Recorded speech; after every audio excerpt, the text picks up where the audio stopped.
Hey family, I'm Kalion, and I interpret messages from the divine in music. I'm a soldier, a cryptologic linguist, and a father of the balance. Before I begin today, I'd like to give a heartfelt thank you to a wonderful new friend I made named Seriana. I wanted to thank her for introducing me to this beautiful song I'll be sharing today called Stillness in Motion by Sham Out Loud. Sometimes the divine doesn't just speak through music, sometimes it speaks through the people who place that music in our path. So thank you, my friend. Lately, I've spent a lot of time thinking about names. Not just the names we're given, but the names we choose. For those who don't know, my given name is actually John. And for a little while recently, I considered stepping away from the name Kalion I started going by when I started creating these videos here, returning simply to my given name that my mother gave me, John. Because the truth is, John is the one who wakes up every morning. John pays the bills. John worries about court dates. John thinks about finding work. John has ordinary fears because John is just a man. And after everything I've experienced these last few years, I wondered if perhaps it was time to leave the name Kalion behind, especially as I find myself becoming more and more of John in my day-to-day life. But after taking some time to reflect, I realized something. Kalion was never replacing John. He's simply the name I gave to the part of myself that awakens whenever I share through music here. That part asks deep questions. That's the part of me that searches for God. The part that can still believe beauty can be found in suffering. The part that dares to speak aloud things many of us only whisper to ourselves. And so I find myself in a bit of a duality. In my everyday life, I'm John. But here, for these conversations and for the songs I share, I think I'll remain Kalion. Not because one is more real than the other, but because both are. And as I found myself thinking about this further, I considered how many members of the transgender community I've met over the last couple of years, and how unexpectedly they taught me something beautiful. There's a wonderful person named Lucy I've met recently, and my very own nephew Jay come to mind, neither of whom went by those names when they were born.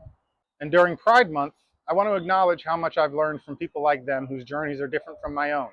My experience isn't the same as theirs, and I don't pretend that it is. But I did find something deeply inspiring in watching people have the courage to ask, what name tells the truth of who I'm becoming? And that's a question that can belong to all of us. Some answer it spiritually, some answer it psychologically, some answer it socially, some artistically, and some quietly in their own minds. But underneath all of those different journeys is the same deeply human longing to become more fully ourselves. And that's something I think deserves far more compassion than it does condemnation. Unfortunately, there are still people who meet that courage with fear, people who respond with mockery. I may have joined them at one point in my life. People who respond with arrogance and certainty. And partially because of those people I've encountered, I've wrestled with faith for years now.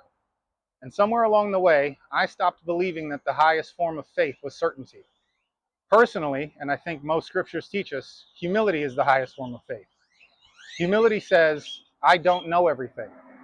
Humility says, tell me your story. Humility says, help me understand. The beautiful thing I've discovered is that our minds aren't as simple as we often imagine. We're not just one voice. Inside each of us lives a child, a protector, a dreamer, a skeptic, a wounded part, a courageous part, a practical part, and a spiritual part. And so for me, John and Kalion are simply two ways of describing parts of the same person. Neither one is fake, neither one is superior. Each serves a purpose.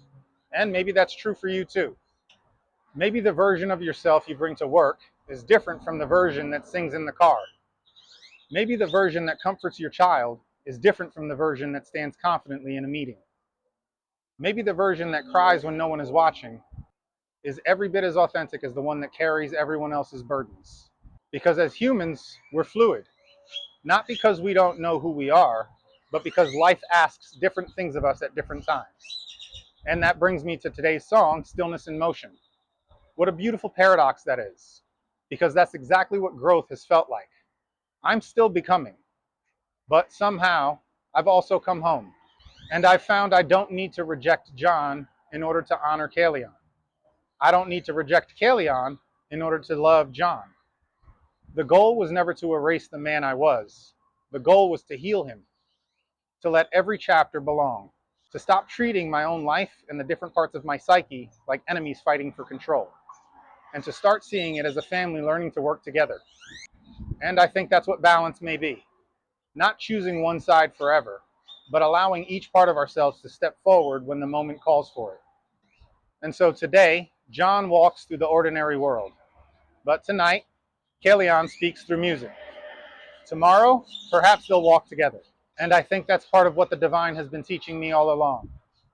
Not to become someone else, but to try and become whole. And now a prayer for my beloved spiritual and code sister Malika. Beloved light, thank you for every name that has carried us through different seasons of life. Bless those who are still searching for themselves. Bless those who have found the courage to become who they truly are. May we greet one another with curiosity instead of fear, with compassion instead of condemnation, and with humility instead of certainty. Help us honor the many parts of ourselves that make each of us beautifully human. Teach us that love grows stronger whenever understanding grows deeper. And may every soul know they are worthy of dignity, kindness, and hope. Ashe, Amin, and Amen. If this message speaks to you, help me spread it by liking, commenting, sharing, or simply whispering it into the wind. Thanks for watching, family. See you next time. Same fire, new rhythm.